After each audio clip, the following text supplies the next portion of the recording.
I'm Cara Nicoletti. I'm here with Christian at Los Tacos Numero Uno, and he's showing me how to make a trompo.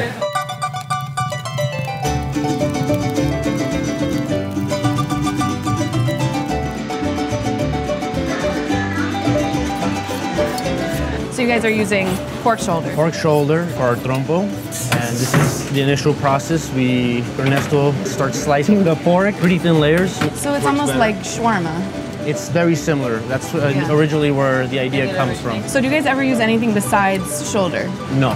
No. And that's what's traditional? That's exactly what's traditional. Like the shoulder works so well because unlike something like a ham where it's like a layer of fat and then a lean muscle, it's all the fat is like interlaced in there, so it keeps it really moist.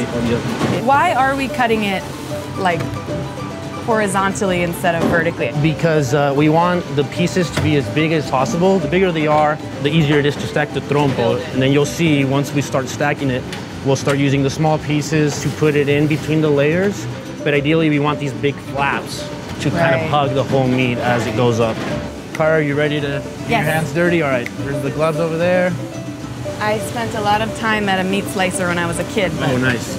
Not so much in a long time. Yes. No. We want to get the big flaps. Yeah. It's so counterintuitive. Like when you're slicing charcuterie, it's always like you go for the eye. And then what are you guys seasoning it with once it's on? We make an adobo sauce. That's basically why they call it adobada, because it's pork marinated in an adobo. Junior will give you a little example of how we marinate. Piece by piece? Piece by piece. Can I do it? Trompo? Yeah, let's do it. I want to know what's in this. A lot of chilies, fresh chilies, dried chilies, a lot of love. And vinegar? It smells acidic. A little bit of vinegar for sure. This is really labor intensive. This takes a lot of care. It is. How did you guys get started doing this? We moved to New York to practice as architects, but we ended up basically getting into the taco business. My business partners and I are not chefs. We were raised with it, growing up in Tijuana. The best tacos in Mexico come from the north, you know, and that's Tijuana. That's why they thrive on their simplicity. So we have everything sliced and marinated. Now, what is next? Stacking the trompo. First thing is, start with the pineapple. That's the foundation. So right smack in the middle. Kind of go slow, because then sometimes it'll crack. I'm nervous that it's not going to be right in the middle. Sí, ¿verdad? Sí, ¿verdad? It's not centered? It's not centered. Ernesto gets really picky. Is this a very important step? A very important step. Okay, because it's like the foundation. The foundation of everything. La base, sí es. Thank you. So obviously we'll start small, medium, large. Okay. Try to have as little as me passing the pineapple. You know, try to keep it there, right there, smack in the center. I'm like nervous now that I messed up the, okay, so like. Yep.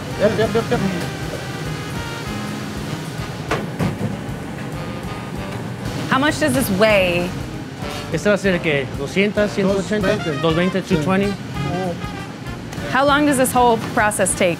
Ernesto's the fastest one, so you'll probably do it like, que en un tiempo que te lo avientas en 2 horas tú, Ernesto, más o menos.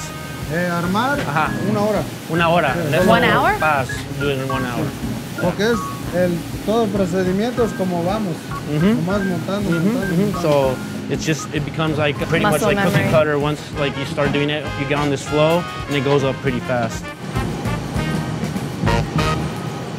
We stacked it up maybe like 3/4 of the way up.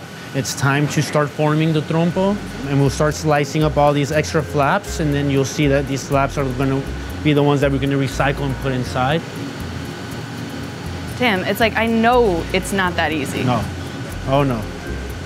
You want to jump in there? Yeah. I want to cut in like this right here.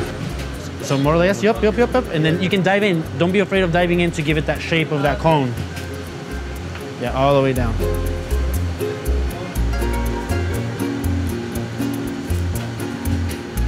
So now we'll start putting some of this in here.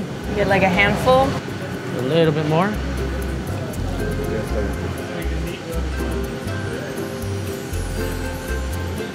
And then here you see kind of like a hole, so you start maybe get a flap that kind of gets this hole right here.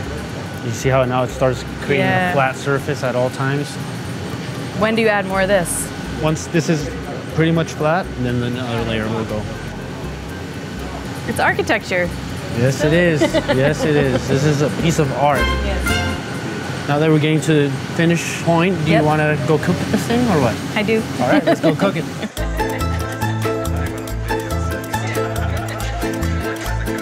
This is crucial. This is the taquero hat. Okay.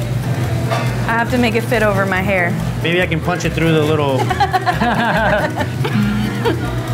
got it. I'll make it work. There we go. Do I look amazing? Perfect. Is it good? Yeah, it's perfect. Yeah. I am definitely gonna fuck this up. Because you can see just from the way he's doing it, like it's just muscle memory. I've butchered on a rail, but this is different. This is different. This is actually a delicate thing. Fire is a crucial part of this flavor. Fire has to charge the meat, has to give it that crispy layer, that black layer. Like caramelized. Caramelized, exactly. With the electric mesh radiance, those, it's like a toaster, you know, trying to cook raw pork in a toaster. It's not gonna happen. What is the fire? Gas fire? This is gas fire, and it's coming through these rocks, these radiant rocks that houses the flame in there. When we first opened up in Chelsea Market, we start off with one of those shawarma, typical like with these like mesh radiance, you know. That was basically a Mickey Mouse trompo, and we threw it away. Yeah. And we had to open up like in 3 days, and it was a disaster. We had to go to Bronx, meet a welder, so we came up with one on the fly, but that thing was just shooting gas. It wasn't designed properly. It wasn't going through the radiant rocks, which turns them purple and orange, you know, and that's what really cooks the meat. Yeah. How long does this take to cook through? So as soon as they put the trompo in, when it's raw, it'll take like that outer layer at least 15 minutes. It's pretty quick. So the outside cooks, the inside stays raw, but as you shave it down, it keeps... It keeps on cooking, and then that layer starts just going outside, and then as soon as it starts waking its way to the center. It seems as though they wouldn't cook evenly because of the actual shape of it, but it looks like it is. Yeah, these flaps help out a lot. This is straight from Tijuana. This bounces basically the heat up, it rises it, and like the best way to have adobada is to have it crispy. You know, you tell them extra crispy, and then they'll drop it into this little plancha right here. And the shoulder is perfect for that because all the fat is rendering. It's almost like frying it. Yep, exactly. And then you see that bottom layer with the of the pineapple that drips. So Ernesto right now is gonna get some meat prepared for Armando, so he can dispatch some tacos right behind us. So you see how he just gets those layers, that top layers, and the thinner the better. He makes it look so easy. It's actually not easy. Well, he's been doing it for 6 years. Wow. So you want to kind of like slice parallel to this as much as you can, you know, and not kind of like dig in deep. Just get that like that thinner, that thin layer. All right. So this is what you want to see. These layers of like kind of like stacked together, and then that will make it extra crispy. And you're not getting it on the angle, you're getting it on the flat? I'm getting on the flat. I'm usually looking for the burnt pieces. Okay. That's what I want to keep on like kind of taking off. Yep. It's moving too fast.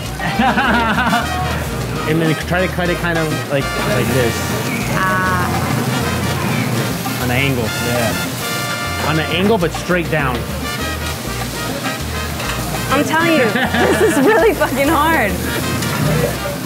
It's so crazy. It's like trying to teach people to butcher. It's so hard because it's just muscle memory. There we go. There we go. Also burns your knuckles. It burns everything. This thing is serious business. Boom, perfect. That one was clean. Okay. Drop it down right here. So you kind of get your meat there. And then... And that's the pineapple? That's a pineapple that's already been cooked. And then here you go.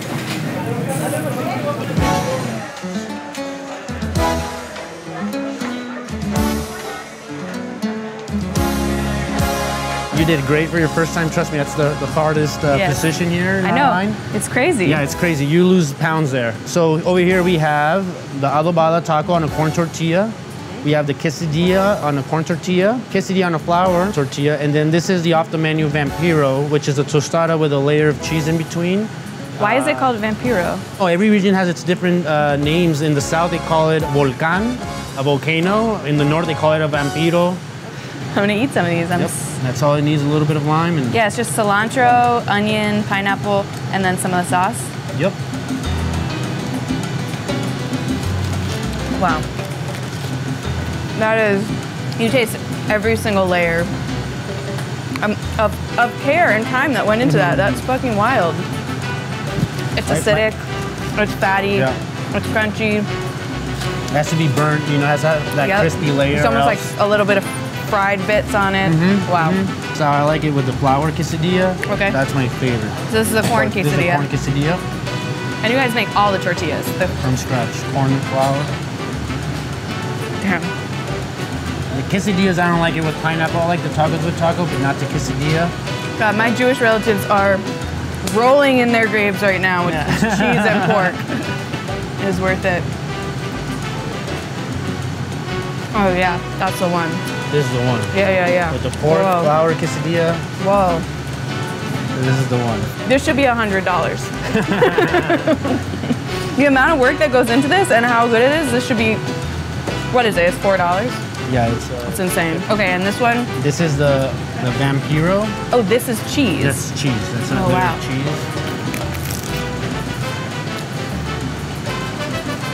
Wow. Good bite. It's very vulnerable. Someone really watching you do this. I want to be in private. Damn. What kind of cheese is this? Jack cheese. Right there. I'm like terrified how many of all of these I could eat. There's no way you could do this with anything other than fire. No. You see this right here? It has to be that's what you need. Charred and kind of fried. It's a little bit smoky, like the layers of textures and acid and fat. It's amazing. Today I learned that I am not great at carving on a Trompo. I've always been curious about the shape, the conical shape of it, which was a very cool thing to learn. Also, when people complain about like, oh, this Mexican place is too expensive or this and that, like, I hope they see this and see how much work and effort and training goes into this because, damn, it is not easy. Seriously, this is fucking phenomenal. That's the best flour tortilla I've ever had. It's my favorite. I like that you keep handing me napkins.